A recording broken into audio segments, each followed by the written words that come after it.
it's Sharon. Okay. Hi, Sharon. Hey, sorry I'm late. That's okay.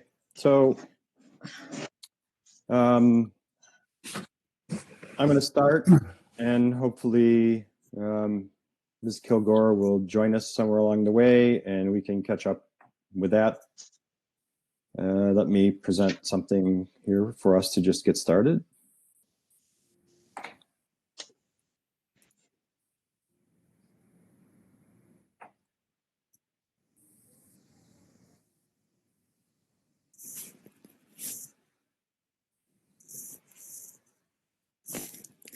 Okay, thanks everybody. Thanks specifically to the candidates for making their time available in their very busy schedule. I appreciate it. This is the Coalition of Asheville Neighborhoods City Council Candidates Forum.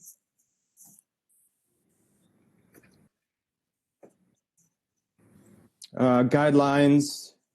I'm just asking all attendees to please abide by these guidelines. We've recently seen a national debate that kind of went off the rails, and we certainly hope that doesn't happen here tonight. The agenda is there are 4 questions that will each be answered live by the 5 or 4 candidates, as it turns out, who are here with us tonight. And then we'll have additional questions from the attendees at the end if time permits. I'll put the question text up at the beginning and the order of the candidates. So we tried to organize this so that everybody got a chance to be first, second, third, fourth, fifth. I'll call you out as we walk through it. You guys have 3 minutes to respond to each question, and I'll keep my mic open and I'll remind you when there's only 15 seconds yet left for you to sort of try to wrap up your answer. That would be great. If we could stay on schedule, I'm sure the attendees would like the opportunity to ask some follow-up questions at the end. All other attendees, please mute. We're not going to be taking comments or questions midstream while the candidates are speaking. Save those thoughts for the end. The other thing is this an opportunity to respect the candidates and to listen and to learn? Okay. So here's our first question. I'm sorry, Mr. President. Oh, yes. Thank you, Patrick. I just got an email from Sandra Kilgore. She's saying she doesn't know how to get into the meeting.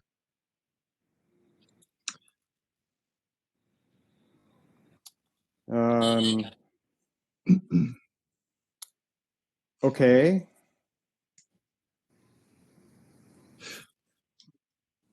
Well, this is Sage. I'll call her. I've had to help her just recently with this, and I don't mind if that's okay with y'all. Sure. Yeah, let me, Patrick, why don't you cover the other topic we were going to cover at the beginning here? Okay.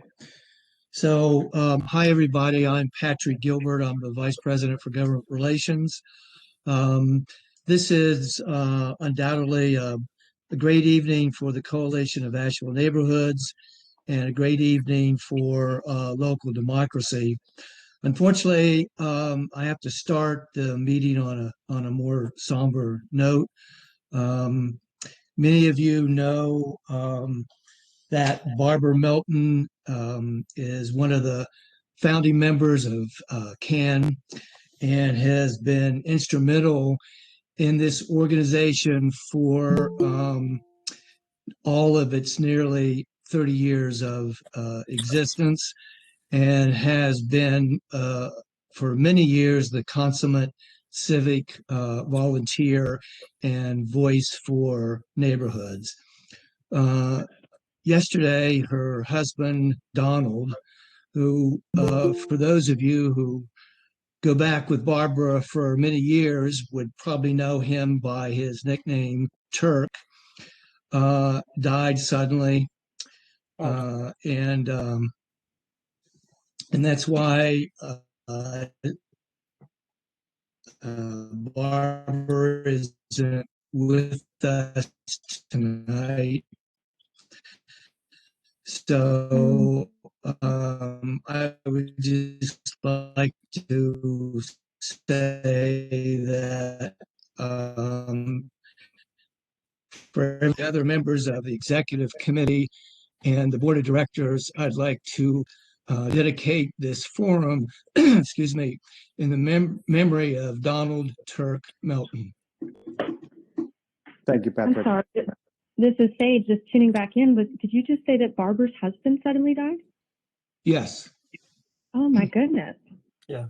Okay. I'm really sorry to hear that. I only heard the tail end. I did also talk to Sandra, and she is very ill. She could barely talk. So she's not going to be with us tonight. Okay. Okay. All right. Okay. Well, let us proceed then. I will get back to where I was. Present this and this.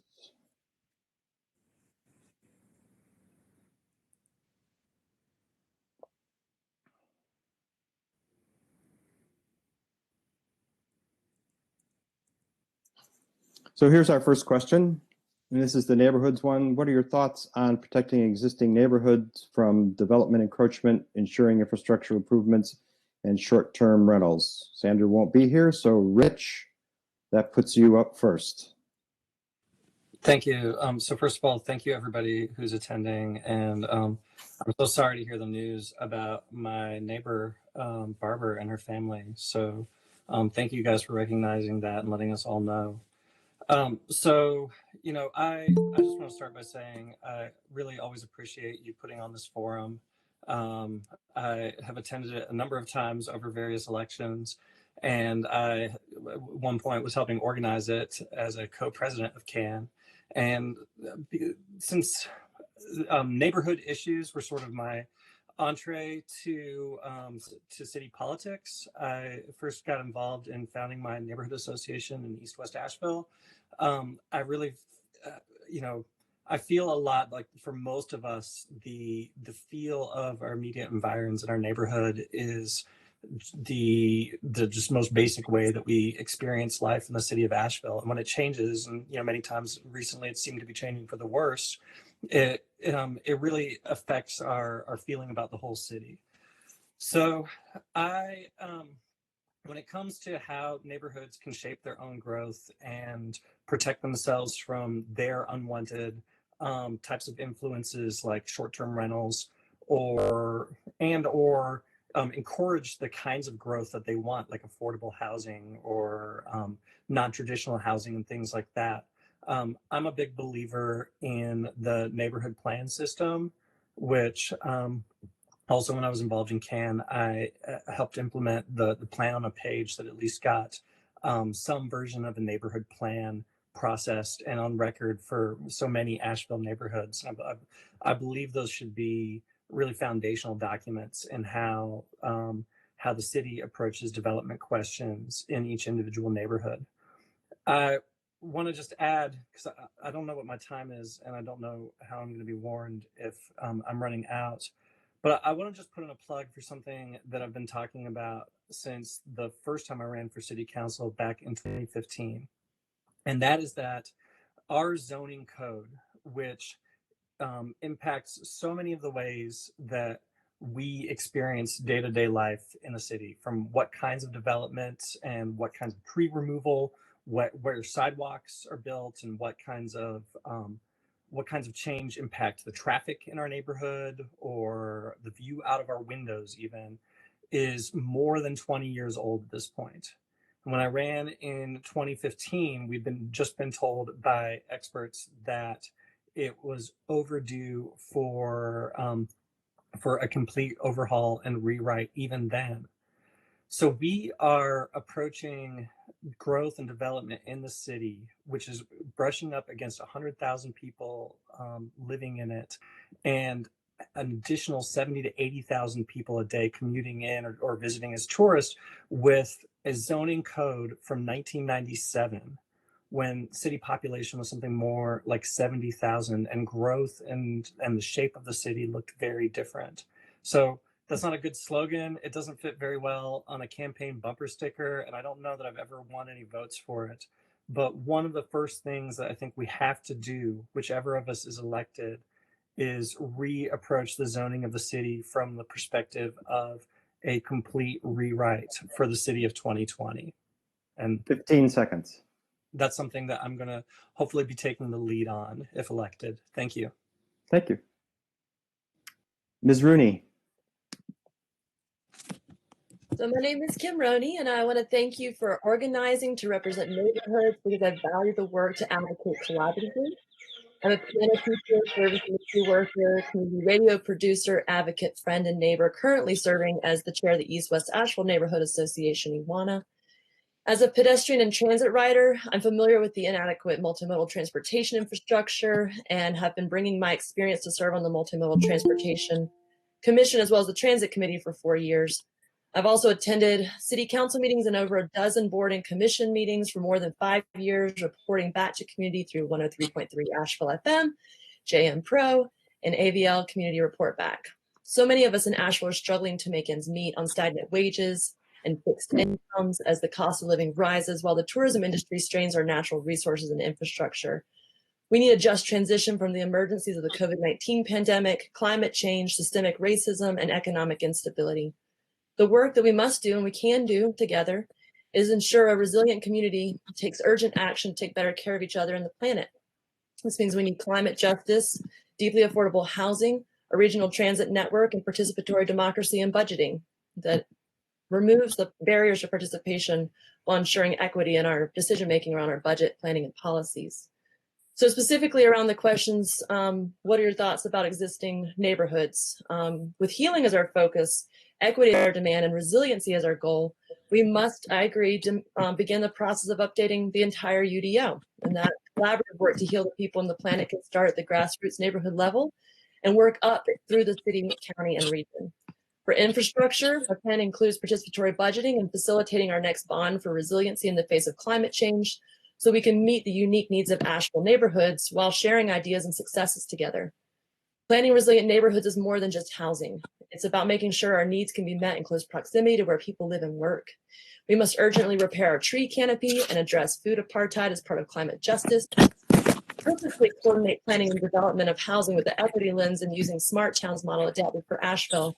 We can make it possible to reduce single occupancy vehicle trips, which means we can increase accessibility while prioritizing the space that we need for housing, community gardens, and green space instead of prioritizing investment in the movement and storage of cars.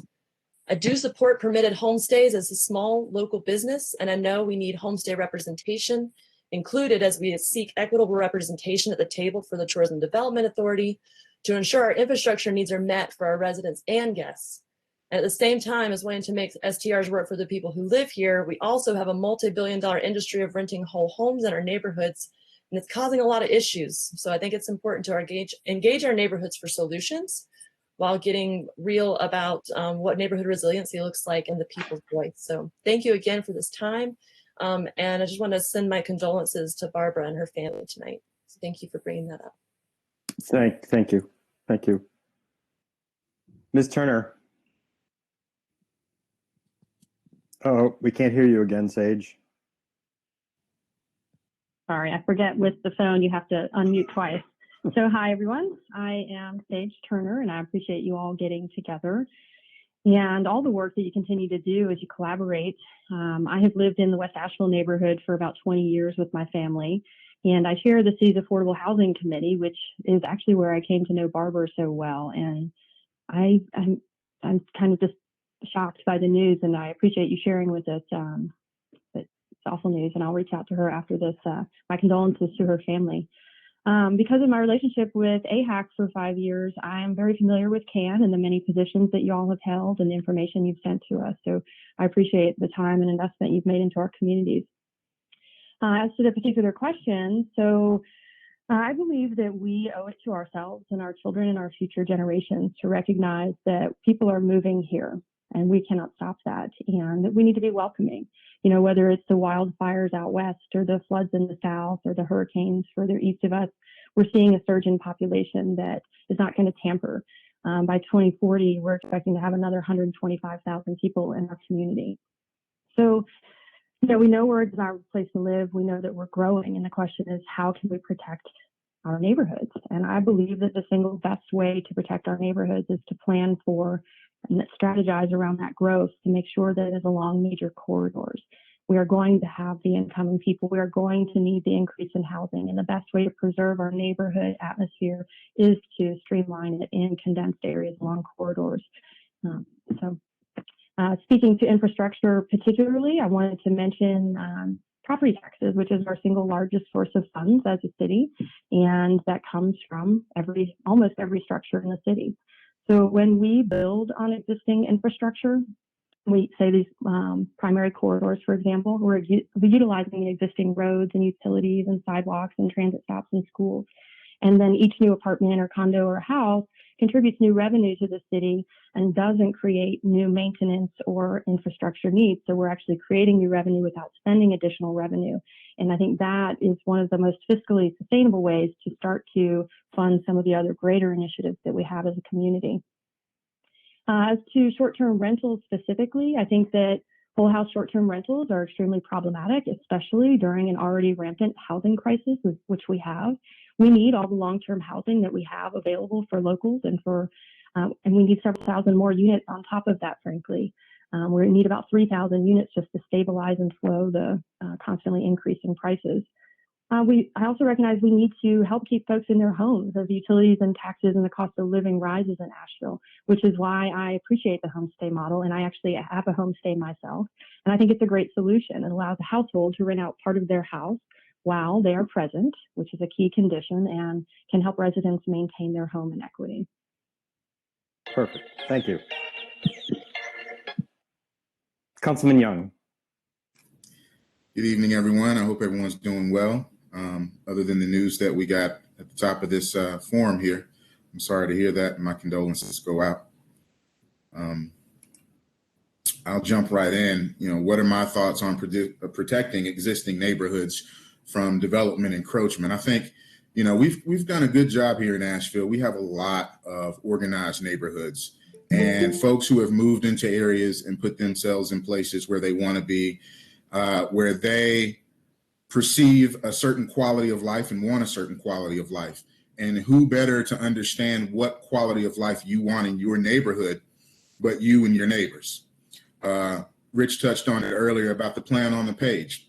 That's one instance of how neighborhoods have a voice in the process from protecting themselves on development encroachment. Whether you're a YIMBY or a NIMBY, your voice matters in your neighborhood. So how do we elevate that voice? How do we use that voice to help your neighborhood protect itself from what it may perceive as good development or bad development?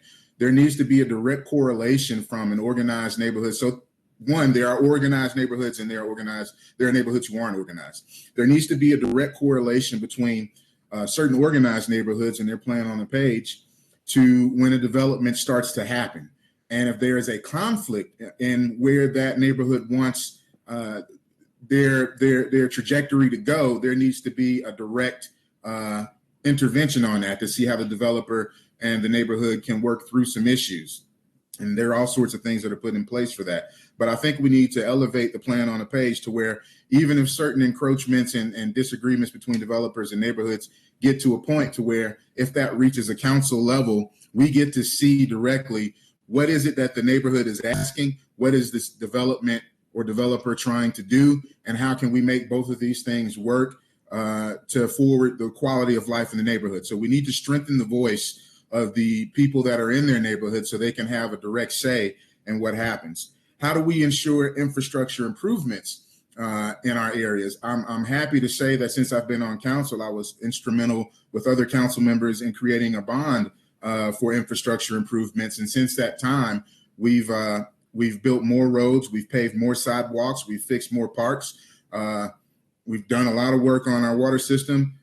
Even if you do have the advisories that come out, I mean, we got to do work on it. So I think the bond is a very strong initiative that we need to continue.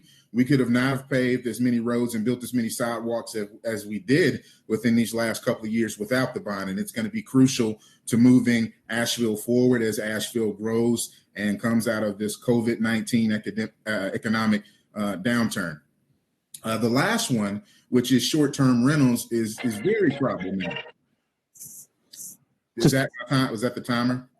Yeah, but just go ahead and finish up 15 seconds maybe. Sure. I'll just say that short-term rentals are very problematic. They disrupt the fabric of the neighborhood.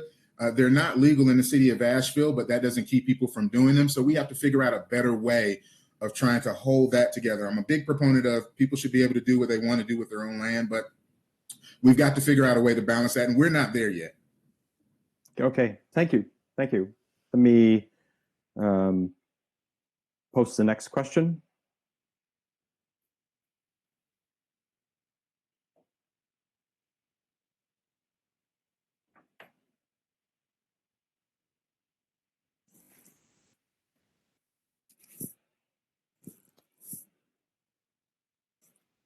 So second question is around development.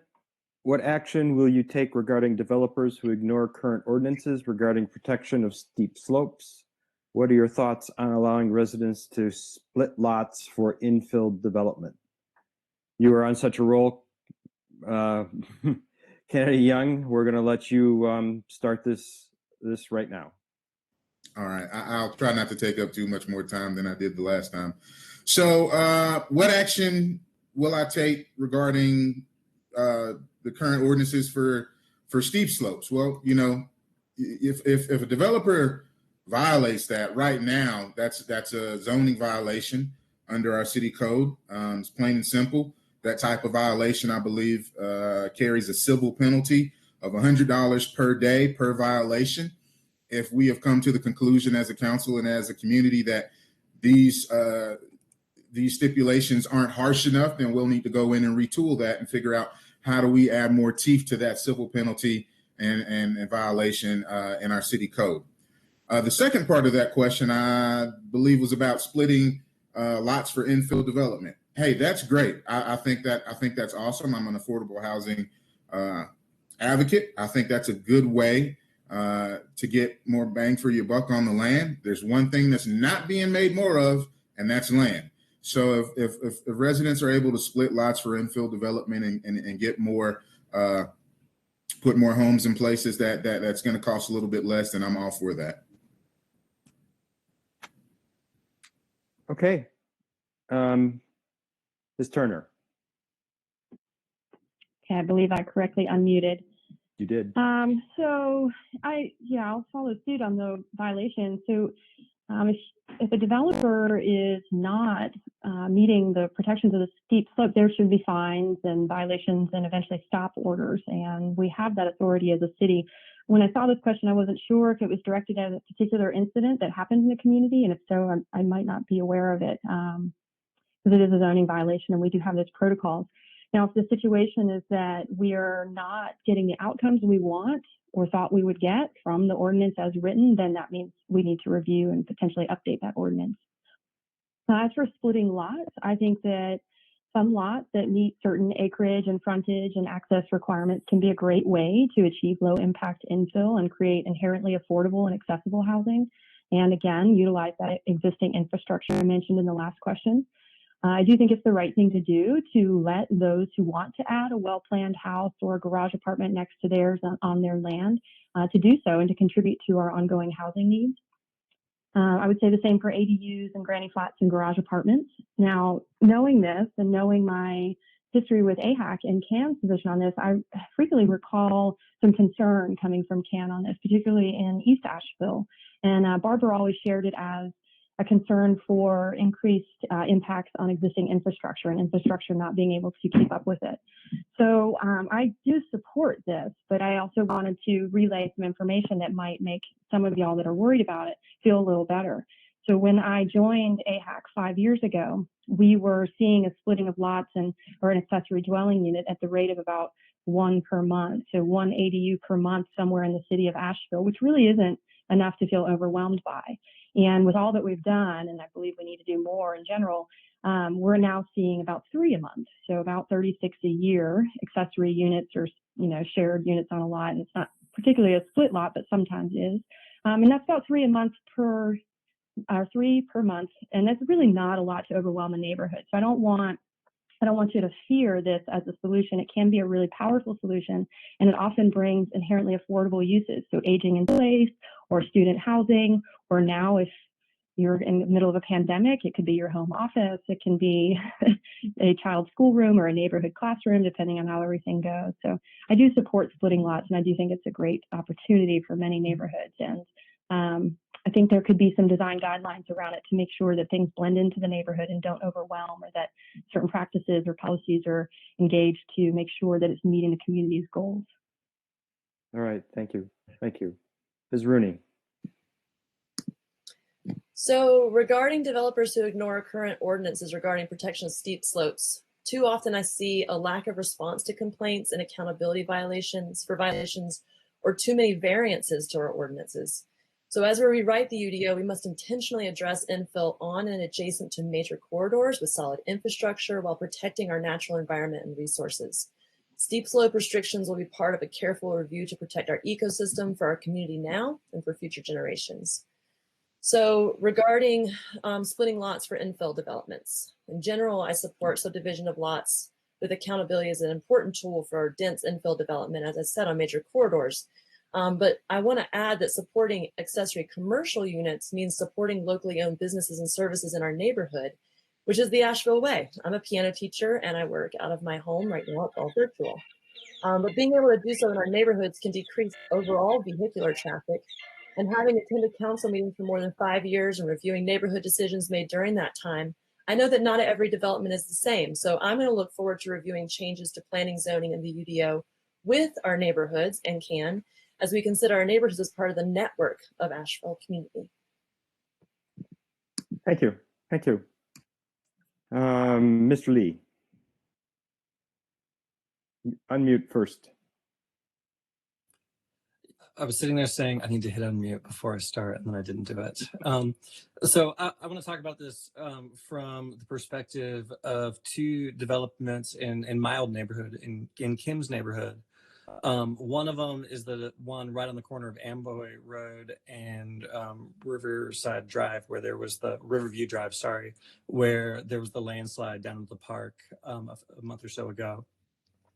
That was a development that was built on what any of us looking at it would consider a steep slope. But as far as I know, that lot is not covered by Asheville's steep slope ordinance because it's not above the elevation line of that's written into the steep slope ordinance.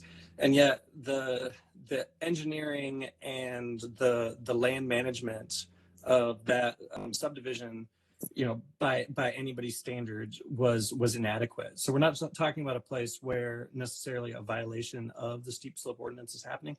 We're talking about places that the steep slope ordinance doesn't cover, but ought to. Just up the street from that is the climbing center, and it's against the same bank, the same elevation change between it and the road up above. And it's designed in a way so that the bank has been, extensively, dug out, and the building is built to within just a couple, or the walls built within just a couple of feet of it, I believe. But because of the way Asheville's development ordinances are written, as long as structure didn't touch the bank, they didn't have to do any kind of engineering to create a retaining wall or prevent soil loss or anything like that. It wasn't their responsibility. So I think, I hear this question, and, I'll echo everybody who was speaking before to say that when people are violating an ordinance that's on the books, they need to be held to account. But a lot of what we're seeing in Asheville is due to inadequate and incomplete ordinances that we don't have to cover situations that are coming up as more infill happens. And I think that rolls right into your next question about split lots and infill lots. Like you and everybody who has spoken before me, I would prefer that small lots be able to be divided off and small houses be built on them. That's a retirement strategy, and I work in the retirement planning industry that I see a lot of people using to monetize their main asset that they've accumulated here in the city. Where we fall down on that too is, for example, the infill lot behind this house I'm moving out of in Haw Creek. Every time it rains even an inch now, my driveway turns into an inch deep flood of water, all running from an infill house built across my back property line. And while I appreciate it's there, the toll that it's taking and spread over the dimensions of a city in terms of infrastructure and stormwater is a serious implication. And the worries of people who are worried about that are not groundless. So I think we need to address that as well before we talk about infill. All right, thank you. Okay, let's move on to the third question.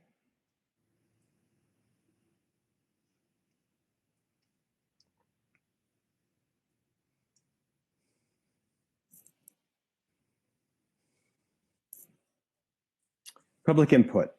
In recent years, city government seems to be headed toward reducing the roles of citizens and neighborhood associations in planning, policy making, and development decisions. If elected, how would you improve citizen input? And specifically, where do you stand on requiring city council hearings and approval on future hotel projects? We're going to start with Ms. Roney. Sorry for getting your name pronounced incorrectly the first 3 or 4 times. Okay, that's okay. I'm familiar with it. So I know that I'm not alone in feeling unheard, as our tourist industry seems more important than the people who live and work here. Centering the voice of the people most affected as we work to heal the people on the planet is one of the main reasons I'm running for city council. And it's why participatory budgeting is a key tenet of my platform. It is my intent to center equity and to empower community voices using the city's available tools for the Government Alliance on Race and Equity. You'll hear it called the GARE program, for an engagement process that looks at our budget, plans, and policies as a whole so we can be proactive instead of reactive in our decision making. An example of the use of that is, I know many of you probably participated in the noise ordinance community engagement, which was a 8-month-long process that really purposefully went to the neighborhoods that weren't participating online and saw other ways that we could do outreach to make sure we're meeting everyone where they are. Regarding approval of future hotel projects, I've been outspoken about this in public comment for years. My stance right now is that new hotel development as used by right without overhaul the occupancy tax and TDA will not advance our community goals, no matter what the concessions or community agreements we can get from developers. So before the city council relinquishes responsibility for oversight, they need to leverage for occupancy tax overhaul. What's at stake? More low-wage jobs, natural resource extraction, and less land available for housing development. We also need to leverage for equitable representation on the TDA, which means in geographic representation, as tourism and hotel use are impacting every part of our city and our culture in general. So I would like to see a homestay permit seat on the TDA and a neighborhood seat as well. Thank you for asking. All right, thank you. Mr. Lee.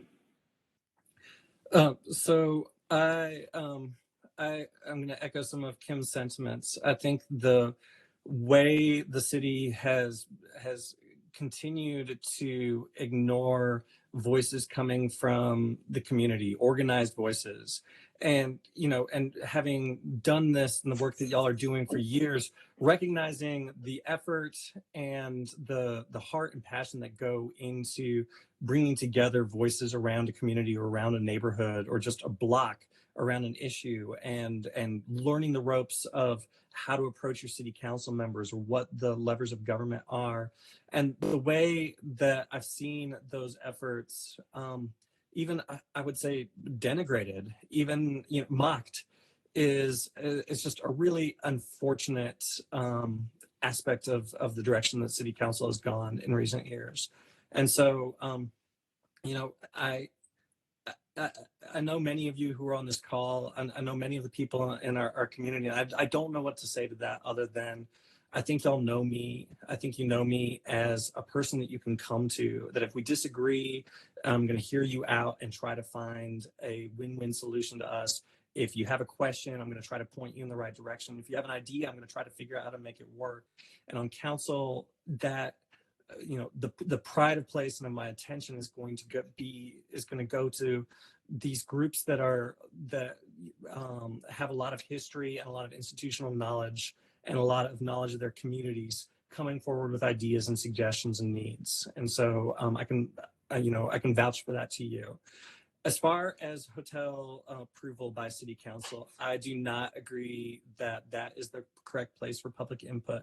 I believe that public input needs to be strong on the set of rules that's being written right now. That is supposed to be the next step after the moratorium here, and to make there be a transparent and binding set of rules that doesn't open up to hotel development to these individual decisions and these questions about appearances of corruption or, political meddling by moneyed interests. So I think the place to have public input and make the public's will heard is in the set of rules that's going to come out. We need to make it strict. We need to make it binding. I'd say we need to make it punitive enough to the hotel industry that capital starts to flow to other areas of the economy that need it instead of this low-hanging fruit. But I do not like, my nature is not to approve putting the power of individual approvals for these hotels in these individual council members' hands. And over the last 5 years that this policy has been in place, it's just seemed to lead to disappointment after disappointment. Thank you. Thank you. Councilman Young. All right. This is a really, really interesting question. I like this question because it speaks to the involvement of our neighborhoods in this process. And more so, I received a request from a group today, a very diverse group of neighborhoods that are probably, I'm not sure if they're part of this organization, but they're more African-American centric neighborhoods who have addressed some of the same concerns in this question. And it was pretty much from their perspective that recent data has proven that traditional and institutional efforts have not decreased racial disparities in certain areas. And so therefore, community-led strategies should not only be continued, but amplified with equitable prioritization and resources. And so what they're asking of us as council right now is to try to look at creating some sort of mechanism where neighborhoods have a direct seat at the table in some of this policy and some of these things, a coalition that would kind of invite the city of Asheville and possibly the county, I don't know.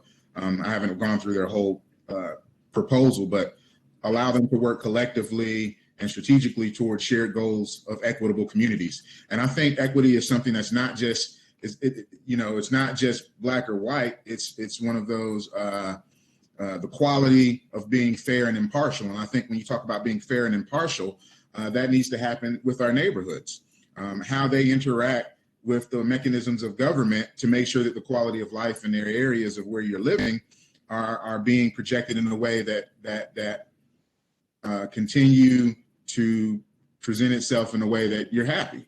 Of course, you're not going to make everybody happy, which moves me on to the next part of the question, which is council hearing approvals on future hotel projects. I think we've come a long way from 2015 when there was quote unquote rampant hotel development to trying to figure out how do we slow this thing down and figure something out to changing the tiers to where certain things come to council through conditional zonings to now where, I had conversations with other council members about, hey, what about if we create a system where there are some thresholds and bars that need to be met by developers and they can have their projects, not come through council. What that bar is, we haven't agreed upon yet.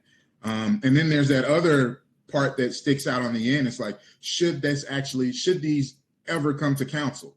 And I'm not quite sure whether or not I'm willing to say that projects shouldn't come to council.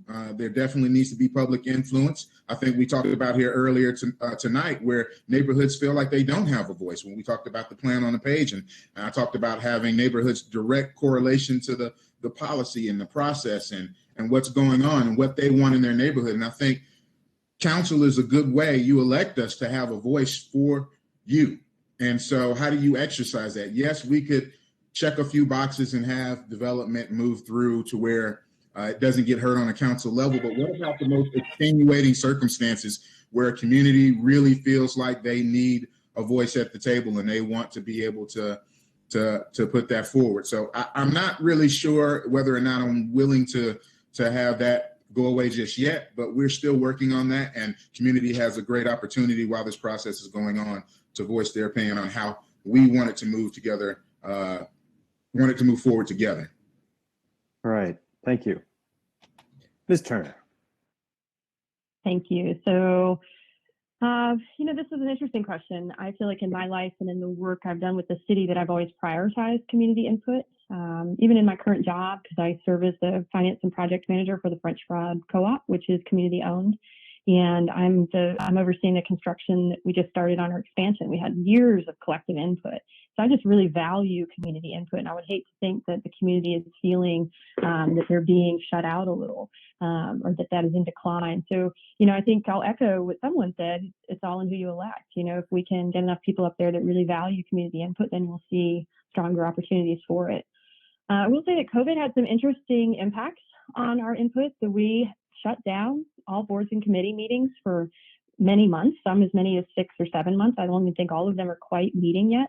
And then as we got permission from the state to start doing virtual meetings and tested it with council and then rolled out new boards and committee meetings all virtual like we are tonight, we realized there were some hiccups as well. So now if you want to submit a public comment, it has to come in the day before. If you want to have a phone comment, you might sit on the phone, you might get disconnected, you might sit there all night and never get heard. So there's a lot of clunkiness with the input right now, and I think that's unfortunate. On the flip side of that, we did have one great thing come from that, which is these virtual recordings. So many of us, and kudos to Sunshine Request for having done this for so long, but many of us were trying to get boards and committee meetings recorded and virtual in a sense so that they could be online immediately and more people could be engaged and active. And we've gotten that now, and I'm personally hoping that we stick with that. It's been a huge success, and I think we're seeing larger input and education and engagement in general because of it. As for hotels, so I also chair the city's downtown commission. So we oversee all things policy and major projects and design review for all projects. So if a hotel has come through in the last 5 years, I was part of the review process. So I know a lot about the UDO. I have a master's in city planning. I have a background in city planning in general and in development. So I've been watching these projects and it's kind of a mess. And I'm glad that we did the moratorium process and I'm glad that it was extended. And I thought the best thing to do was just kind of read you the 5 things that I recommended to council before their decision recently to extend. And this is what I would have done as a councilor. So my recommendation was that we extend the moratorium as long as possible or until these criteria were met. One, which Ms. Roney also pointed out, and I'm thankful for, is that the NCGA, the state legislation, legislators took off anything unrelated to COVID until 2021. So this entire process we were going through with the tourism tax change was shelved until next year. So I don't support any radical changes to these approval processes until that's back on the table and we know what's happening with that tourism tax. I believe we need to fully vet these overlay areas. So the first round, if you saw the first map, you might have, as neighborhood folks, panicked because we put hotel zones in every neighborhood. And I fought back really hard on that and got is that a timer on me? Yeah. Oh gosh, okay. All right, 15 seconds. So we got that reduced back down. We need to go over these community benefits because, like Rich said, I think this is where the most important input is. The things we can get from and out of these developments will be key to them being successful. And I think we need to keep this review process or keep this moratorium or keep council on conditional approval of them until these things are met. I also think that we made this new hotel design guideline, but there are other implications. So a new review body is being proposed that was also going to review not only hotels, but downtown and riverfront projects. And all of a sudden, everybody that had been reviewing projects that had expertise in these areas was going to be extracted. And this new board of professional designers was going to review all of them. And I don't support that until we update all of the guidelines. We have 20-year-old guidelines for downtown and riverfront. They're not even finished. They literally say, like, insert image here. So we have a lot of work on guidelines to do before I would okay moving forward with that. Okay, thank you. That's all right. That's all right. We're doing well. Thanks everyone for trying to stay on time. Okay, 4th question.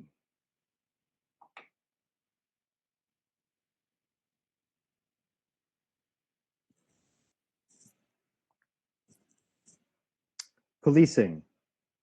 Given the events that followed the killing of George Floyd and subsequent nationwide protests, what are your thoughts on police reform with a focus on race relations and reparations? Ms. Turner, we're going to turn around and start right with you again. Okay, thank you. And I'm glad that you're bringing this up.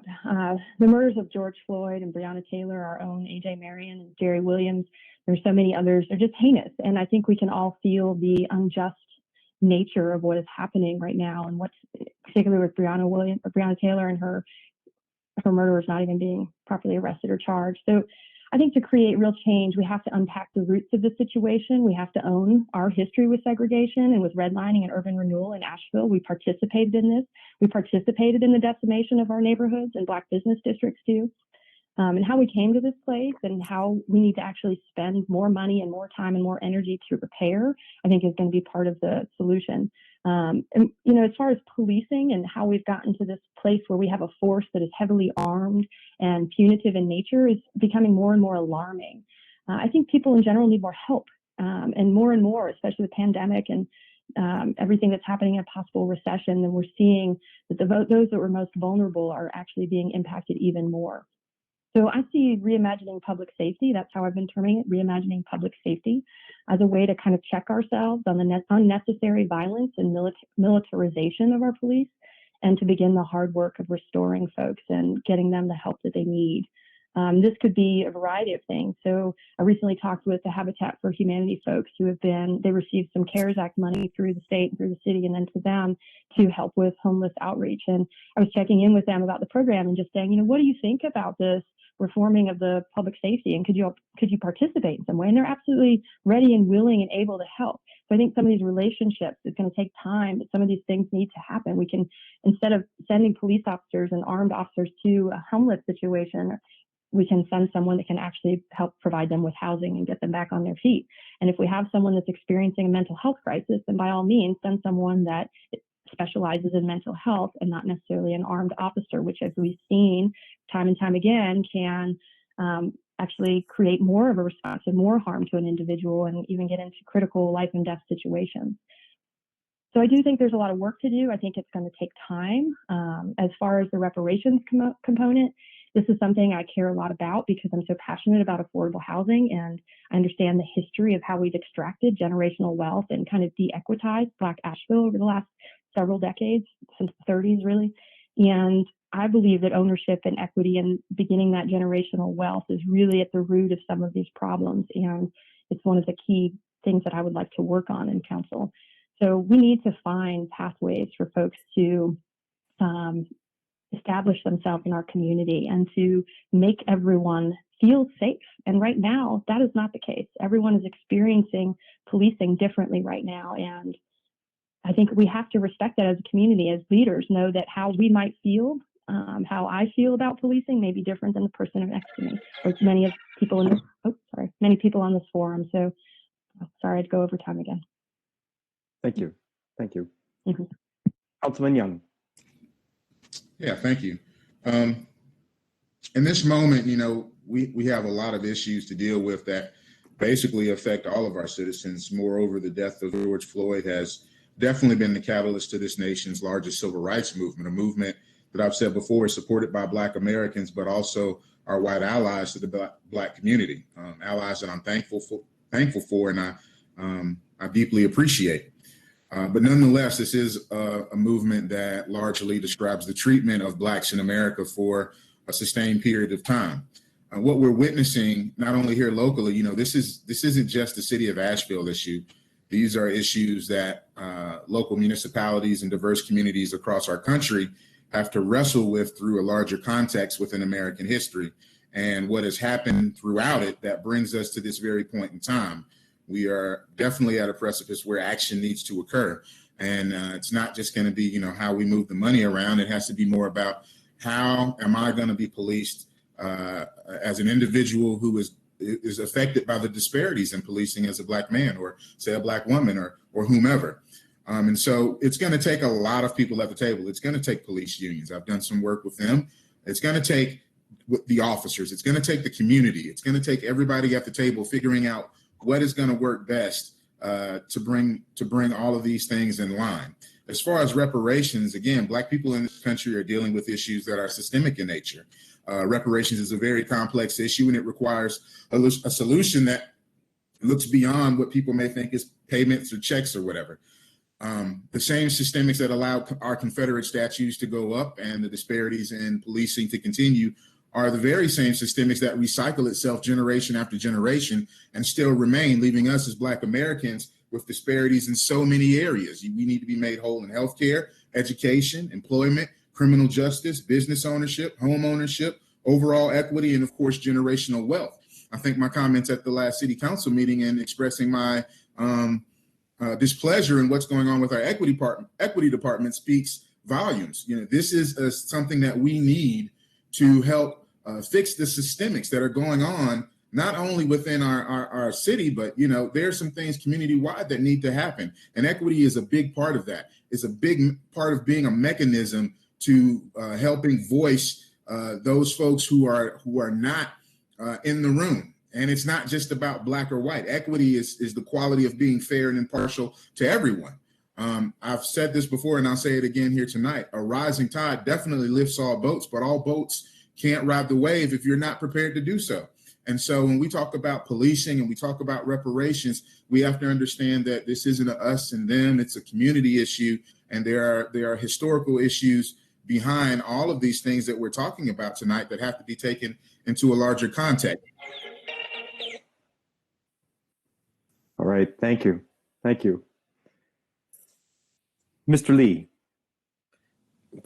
Thank you.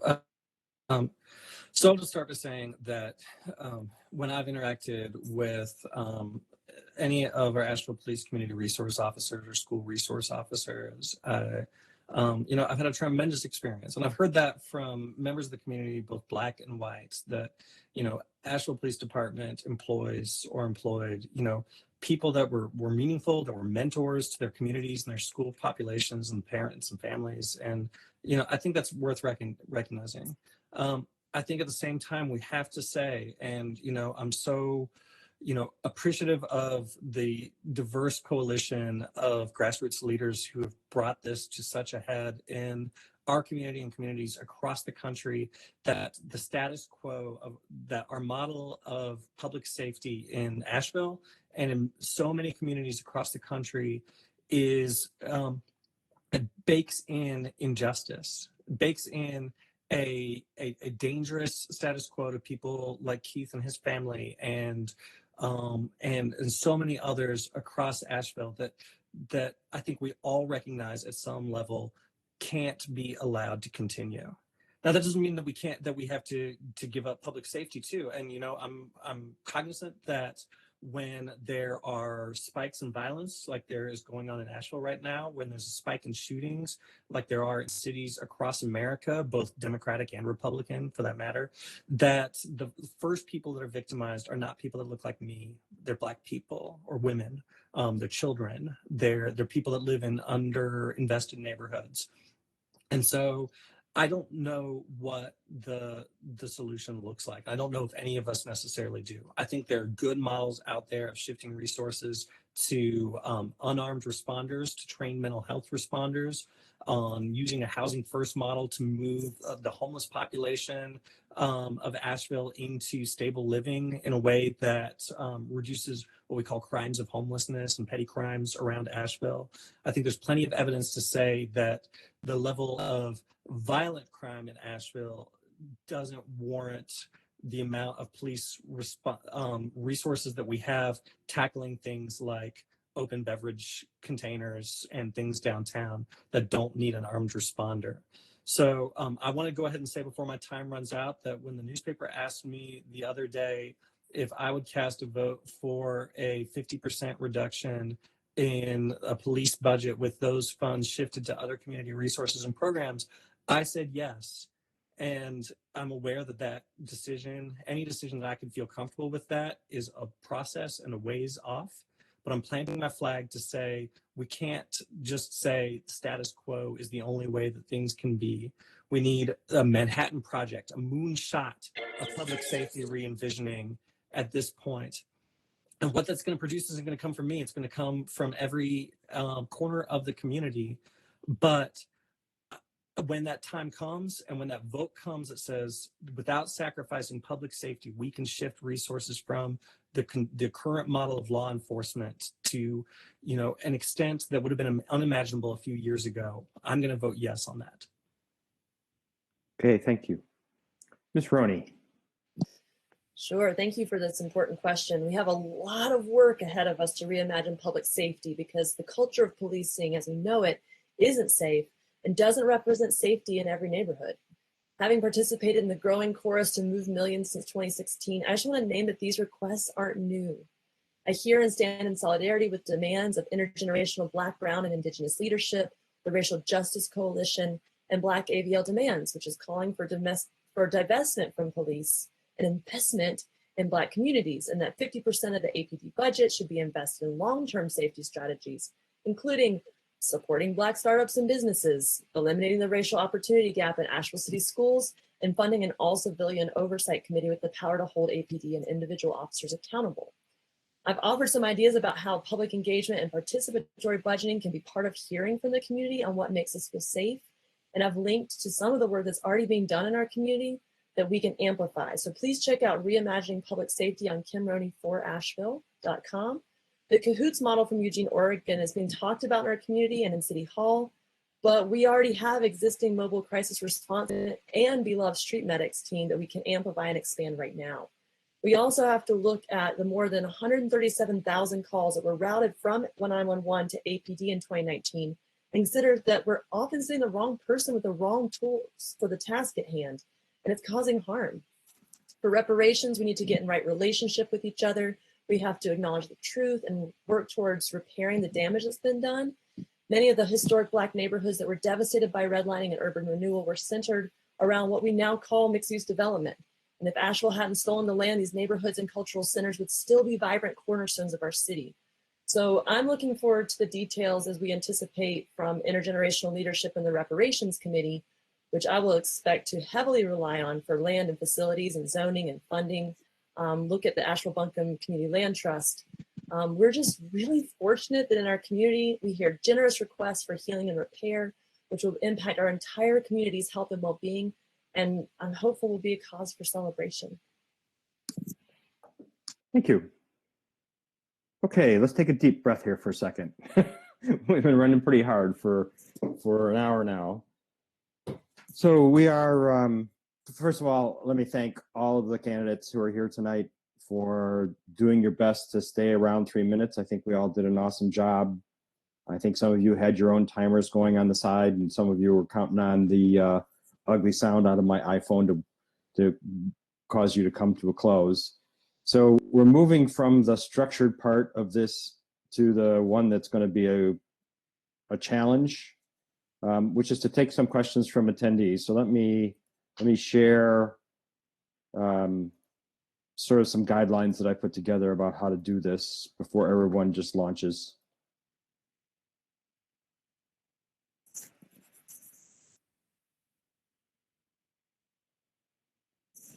So if, as an attendee, you have a question, the first thing you need to do is unmute your phone or your computer so that I can tell that you have a question.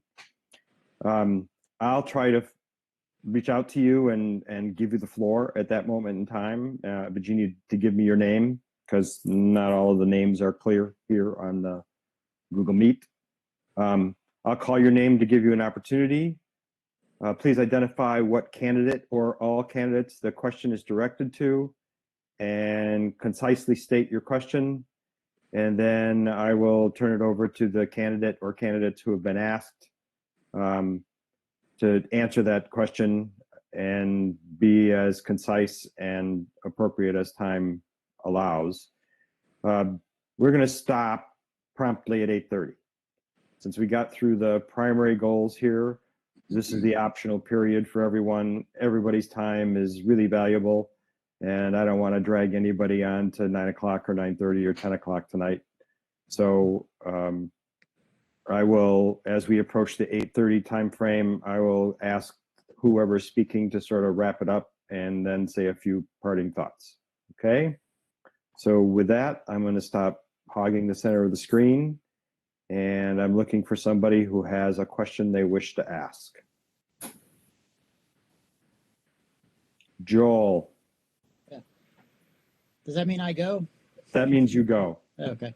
Hi, I'm Joel Atias, and my question is for all candidates. I'm someone who lives on a hill in Asheville. I know it's hard to believe, but my question is, there's a new development above me, a big house, and I've been dealing with a lot of storm water drainage and sedimentation and so forth. And my understanding of the way things are now in North Carolina is that basically you, as someone on a slope, you basically have to accept all water that comes down to you, and then you just pass it on, which doesn't seem to me a very practical way of doing things. It seems like it creates a lot of issues I've had, and issues for the people that are making the new homes and so forth. So my question is, do you have any thoughts on this, on how Asheville could better deal with this situation, which I know impacts a whole lot of people in a lot of different areas? Who'd like to go first? Ms. Turner? I'm happy to. I have a couple thoughts. So environmentally, stormwater is one of the most damaging things to our waterways, particularly the French Broad. And stormwater is moving through large parts of, particularly the worst is in downtown, and it's moving through the South Slope down to the river and destroying water quality. Erosion and sedimentation is really the result. And Hartwell Carson, who is the river keeper, has been hard at work trying to get a stormwater task force together for 2 years, and just recently got it approved. So that is a great thing. And I would encourage you to reach out to him and make sure that this concern is on his list. And on that task force list, or possibly to partake in the task force yourself. I know with downtown, so we face this issue as part of my role at the Downtown Commission. And it used to be that when a new structure came in, if it changed more than 5,000 square feet of impervious surface, then you were required to install a stormwater system. And that's the old way. So last year we updated this ordinance to, if there's any change to impervious surface, you now are required to remediate stormwater, which is a huge thing because, again, most of our stormwater issues come from downtown. So in neighborhoods, I find that really fascinating and not very cooperative. If you have a neighbor, sorry, I've got kids running outside, so you can hear that. If you have a neighbor that builds above you and is entitled to build above you, then it seems like this would be something that you work together on, because it's not helping anybody. It's not helping them to just toss their water at you. And everybody wants to be good neighbors in general. So I definitely think this should be on the stormwater task force. Yeah, it's very fascinating. And yeah, I guess that's all I'll share right now. Thanks for that question. It's really thought-provoking. Any other candidate? Ms. I would Roney? like to add that we do have an ability to partnership with groups like Riverlink, which did the Central Asheville Watershed Restoration Plan. And so I think what we're going to need to see is as part of the next bond project being about climate change being the biggest public safety issue of our time. Climate change and a Green New Deal can include making sure that people have access to staying in their homes, but it also needs to protect our natural resources. So we need to put local people to work addressing these issues. And I think there's a mutual shared benefit for not just the people who live and work here, but for our entire ecosystem. Because climate change, we know, is going to mean a lot of water here, and we're already seeing that happen. Thank you for asking. Thanks. So I would just like to add, in addition to the Kim's and Sage's comments, I also am excited to see what Hartwell's Stormwater Task Force produces. And I don't want to put their words into their mouth, but I think that something like single residential stormwater management is going to happen. The city has a stormwater system, but it doesn't reach every corner of the city, and we can't keep bulking it up to handle greater and greater amounts of water until we have the Colorado River running through the middle of LA or something like that. We're going to have to look at ways to incentivize and require stormwater retention or capture on individual private properties, on individual houses, because their cumulative impact is big enough that it's really wrecking a lot of areas of the city.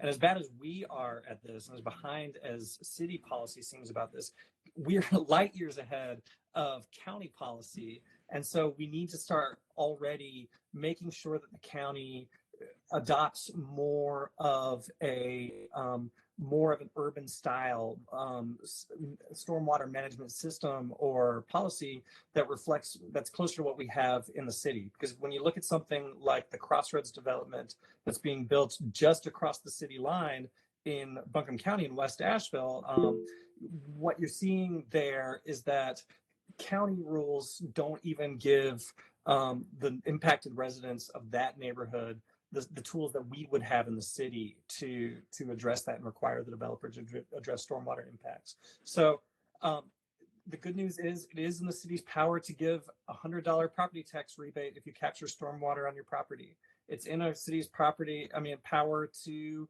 give out rain barrels. It's in the city's power to require impervious driveways. And we haven't done that yet. I think we're at step one of a 5 or 10 step process that's going to produce something like that, though, with the Stormwater Commission. Thanks. I'll just jump on right in. Joel, I'll try to put myself in your position, and it's probably the same position that a lot of people around Asheville are in, where you have a home, you're in a home, you bought a home, or however you're in there, and your neighbor above you, the stormwater runoff is passing through your property. We all know what needs to happen. There has to be some sort of redirection of the water or some sort of management system on your property. But I think the bigger issue is how does that cost burden homeowners, and how can we as a city help alleviate that cost burden to help the management of this system. And I think that's where I don't know, I don't have a worthwhile answer for you, but from my standpoint, if I was sitting on the side of a mountain or wherever, and my neighbor's stormwater runoff was eroding my property, it's one of those, I know it, I have to do as a homeowner, but is that going to really cost burden me? And how can the city help incentivize that or put forward any sort of program to help manage that so that we continue, we don't lose the size of mountains through erosion or whatever? I don't have a worthwhile answer. I think it's going to be something that we're going to have to come up with collectively. I'm not an expert on stormwater, nor do I purport to be. So I think it's one of those, you have to listen to the experts and listen to the anecdotal stories of the folks around us and figure out, how do we do this? All right. Thank you. Thank you. Another question from someone. I'm looking for someone to raise their hand. Mike. Hey, there he is. Hey. Mr. Unknown. Mr. Unknown is actually Mike Lewis, a longtime CAN member. Next to Barbara, I guess next senior in the number of years I put in on CAN. I have a charge for you. Number one, the 200-foot radius around neighbors, 200-foot radius requiring notification of neighbors of projects coming up is far too narrow, far too limiting. When a project comes in a neighborhood, virtually the whole neighborhood may be affected. So when you revise the UDO, you need to take that into account. Second, I've long asked for a readable UDO. You may have to couch it in legalistic terms, but you can certainly say make parentheticals and say, this is what we mean, or footnote it, or whatever. Makes for a lot more pages, I understand, but it should make for a happier citizenry. Third thing I have is that every city council that I can remember has pretty much said, oh yeah, we love neighborhoods. Yeah. But when it comes to an issue regarding neighborhoods, you go down and raise a stink and they say, oh, gee, we forgot about you guys. Neighborhoods need to be in on planning and projects day one. We cannot, particularly in the COVID isolation. We cannot camp out on your doorsteps, and we don't have the initiative like the developers do. And we need to know about things early on. And if you really want to be a neighborhood oriented, if you really want equality and equity, you need to think about the neighborhoods and ask yourself when anything's coming up, how's this going to affect neighborhoods? Thanks. I'll jump in. I'll agree with all of that, Mike. I think it's one of those, you brought up some good points and good issues. I think one of the most important ones that we've actually talked about was the expansion of the radius of who gets notified for when something is going to happen. I think that's a clear-cut way of putting everyone in your neighborhood on alert as to what's coming up. And if you're an organized neighborhood, how that directly correlates with your neighborhood plan and how you want to see the trajectory of your neighborhood grow throughout the year. So I agree with all of that, and I appreciate those points. Ms. Roney? Thank you. Mike, I really appreciate those points, and thank you for lifting those up. I think of two specific examples that help me to understand that we have an opportunity as neighborhoods not only to work on our own plans and resiliency, but to show up and be good neighbors across our network of neighborhoods, which is why a group like CAN is so important. Two examples are, one, the Burton Street community and the Montfort community are going to suffer tremendous impacts, as well as Hillcrest with the I-26 connector project. So we need to understand that that's going to affect all of our neighborhoods. It's going to affect all of our city. So we have an opportunity to show up together, and CAN can be an important part of that. Another one was during the COVID-19 pandemic. For the first 3 months, the Kenilworth neighborhood and Spruce Hill apartments had no transit service whatsoever. So it was really important for our neighborhood to show up and say, like, what are the issues that are affecting not just our neighborhood, but that ways that we can elevate the voice of the folks that aren't being heard. So thank you for the work that you do to have that coalition of neighborhoods and to bring the voices together. Ms. Turner? Thank you. So I have to say, I'm so thrilled to have repeatedly heard overhaul the UDO throughout the event tonight. I mean, this is something I've been focusing on for a number of years, and until COVID hit, have been rising to a top priority. As someone that reviews projects and brings projects through the UDO and ordinance approval, I can tell you that it has become so challenging to follow, and you've jumped through it. And we're actually increasing issues with affordability because the small developer can no longer play because it's become so challenging. You now need attorneys and civil engineers and all these people to represent you and figure out where all these things are connected. We desperately need to overhaul the UDO. It won't be cheap or easy, but I appreciate that coming up. So this is interesting. So it didn't occur to me that the neighborhoods are still dealing with 200 feet, because when we moved downtown in large projects to 500 feet. So there is some change for that if it's a large project. And I wanted to give you an opportunity. I don't think it necessarily falls on the responsibility of the neighborhood or organizer or individual to chase down information, but in the situation that you may not get notice for a project happening because you're not within the 200 feet, the city has a tool. It's called Simply City. It's SIMPLI City, Simply City, and you can go online and look it up, put in your address, and it will flag every project around you and all of the information about it, the application, the ordinances, the drawings, everything. So, in the situation that you can't get notified, you can still go do your homework and see what's happening around you. And I wanted to make sure everybody knew about that. Thank you. Hey, Mike, this is Rich. I just wanted to say thank you for your observations. And, I know you and I have been on the same side of some of those scrambles to learn about something that came up in the last minute a number of times in our past. I do think that when we talk about what a scramble and how reactive it feels for a neighborhood to deal with a new proposal or development, or the Merriman Avenue redesign that suddenly popped up in the middle of last year and as a completed design. And I wanted to say, my experience of that was the city was caught flat-footed too.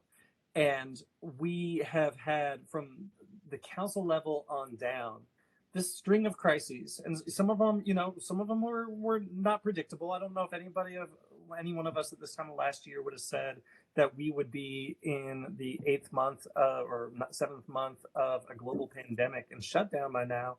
But some of them were the loss of our previous city manager, loss of multiple police chiefs, the loss of some of these are there's a sense in the city of only being able to put out fires. I think VJ before he left put it that way, that the city is just jumping at the next crisis and not able to have or hasn't been able to have a proactive stance. So when you go to the city and say, well, here's a project, some of our neighborhoods affected by it. What are you doing? And they say, oh yeah, we weren't aware of you. We forgot about you. I would believe them. Like I think that's probably the kind of prevailing situational awareness on multiple levels of the city right now, up to city council. So I hear you. As somebody who comes from a background in planning, financial planning, and and has worked in the city bureaucracy for a while, I hope to bring an attitude that starts to look more than just the next fire burning in front of us, out to the issues that are looming out 6 months, a year, 2 years, 5 years out, because those things are going to be here before we know it. Thank you again, Mike. Thanks. We probably have time for one more question from the attendees. Who wants to raise their hand? I'm looking. I'm listening. I have a question. Mr. Kroll, please go ahead. Yeah, I'm Pete Kroll. I'm CEO at Earth Equity Advisors, and you guys have talked a lot about how tourists have negatively impacted neighborhoods. But what about their impact on local non-tourist related businesses such as mine? For example, the Flatiron decision left many local small businesses without a home. So I have basically two questions related to this. Number one is, how would you guys work to diversify the local economy just beyond just this monoculture of tourism that we have? And what can you do to protect the local non-tourist businesses from instances that we saw with the Flatiron decision? Peter, I want to jump into this first, and I'm so glad you're on this call, but I have to say the last time I ran, I said I did financial planning, and my compliance department came back and busted me for it because I'm not a CFP. So I just said that a minute ago, and compliance. I'm not going to turn compliance. You If you're Don't listening, worry. I take it back. That being said, I've had a lot of evolution of thought about this for a while, but my perspective, to put it in terms I used a few minutes ago, is that it's not simply enough now to try to incentivize other kinds of business or to allow the market to try to produce a diversity of businesses.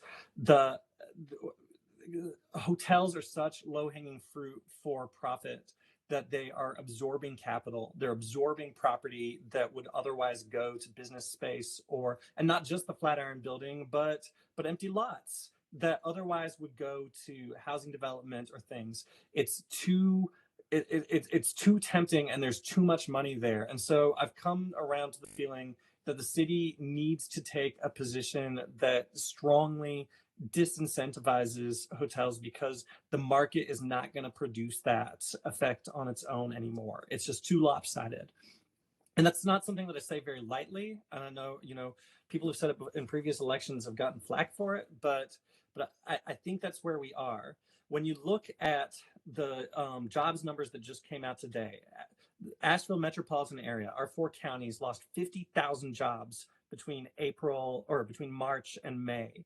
We've only made back a little bit over 20,000 of those. So 25,000 jobs that we had at the start of this year still don't exist. And the biggest culprit behind that is the leisure and hospitality industry, the tourism industry, which is uniquely vulnerable to shutdowns and economic blows like this.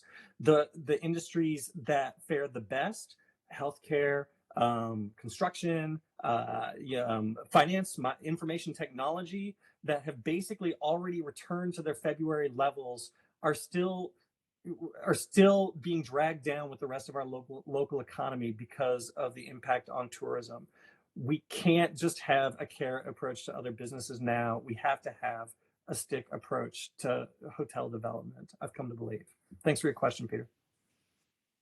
Mr. Rooney. Thank you so much, Peter, for bringing up these issues. Seeing so many of the businesses that were displaced in the Flatiron building on that 4-3 split vote really hurt.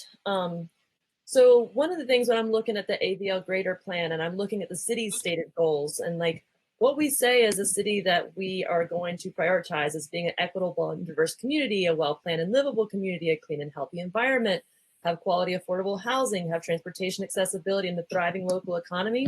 We need people who aren't going to sell out and who are going to actually do it. But none of us can do this work alone. So I think it's going to be an inside out strategy. I'm committed to being faithful to the work and I need my neighbors to keep showing up and speaking up.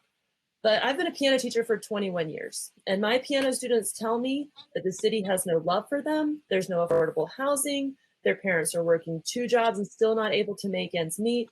There's no place for them to live or stay or be or work or play. And so they have to leave. And so I want us to work really hard to address those issues that make place for people, because so long as we have situations in North Carolina where we have House Bill 2 or House Bill 142 popping up because we're not coordinating with cities across the state, so long as we have disparities in our school and an opportunity gap, we're not only going to not attract the businesses that we want, but we're not going to be able to grow and incubate the local businesses that are homegrown here. So I think that's going to be really about focusing on our stated goals and not selling out. So every single decision that's made by council is addressing our stated goals as the reason that it passes. And for whatever reason, for the past 5 years, because I've been in council for all but 3 meetings since December 9th, 2014, I am really amazed that we don't have enough people on council to really advance our stated goals. So I hope that you'll stay busy in the work, keep putting the pressure on, and no matter what happens on November 3rd, I will be with you in that. Ms. Turner.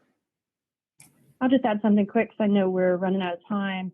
I was just flabbergasted by the Flatiron, and I wish that the moratorium had happened one hotel earlier.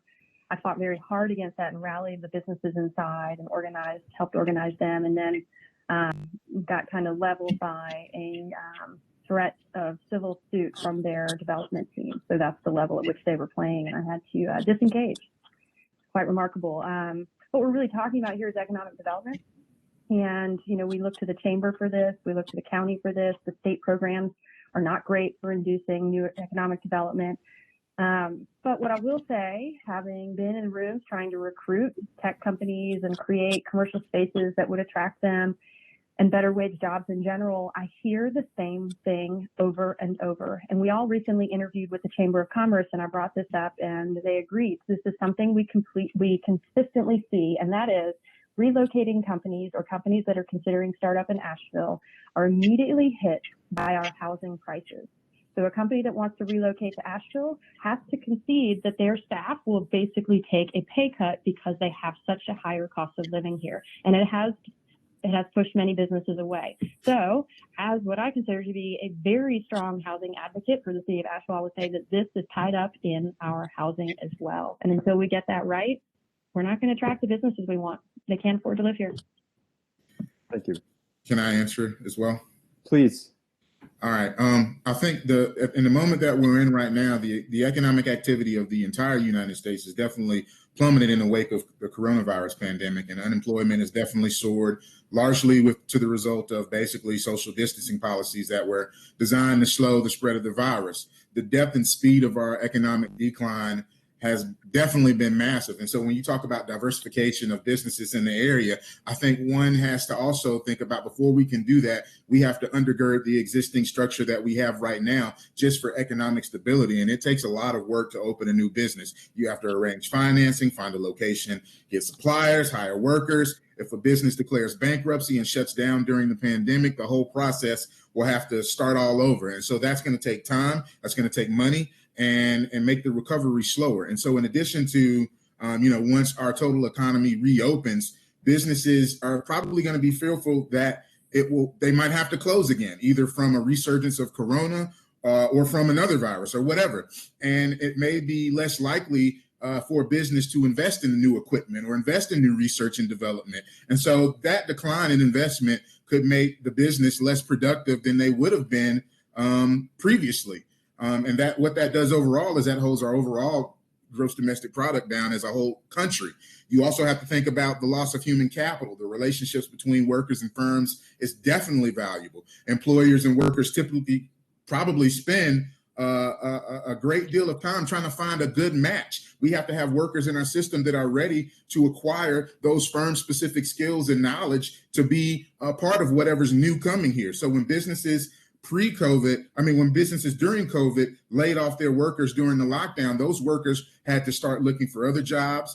They had to leave the labor market altogether. That means that all the human capital for that industry or a certain industry is lost. And once firms reopen, those folks have to start the process of finding and training workers all over again. And that also slows the recovery. So as much as I do want to diversify the economy here and find different businesses to come in to Asheville, I think we also have to have a fine balance of how do we undergird our existing structure, because as much as we like programs and things that help the socioeconomic growth of everybody across the board, we have to also understand what brings tax dollars in, and then how do we diversify from that. I'm sorry I'm going fast. I know you said a 8:30 stop, so that's all I could get in for that.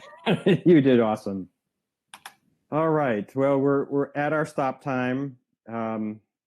First, let me thank all the candidates for trying to operate within the constraints that I've given to you. You've done an amazing job. I really appreciate it. And for all the attendees who stuck with us through the entire time and sat there and listened, thanks for coming. You know, we want to make an impact here. We want the neighborhoods to be well represented on the council. And hopefully some of the comments that you have all made tonight will cause people to come out and vote the way that they think is best, and that we will see UDO changes that value neighborhoods and allow us all to have appropriate input. Thank you so much for the evening. And I think there's maybe a couple of last comments. Ms. Turner. I was just wondering, these questions, the other ones, who are we sending them to? Is it the Patrick Gilbert email, or you, or the responding questions, the other set? Send them to Patrick Gilbert. Okay, thank you. All right, everyone. Thank you again.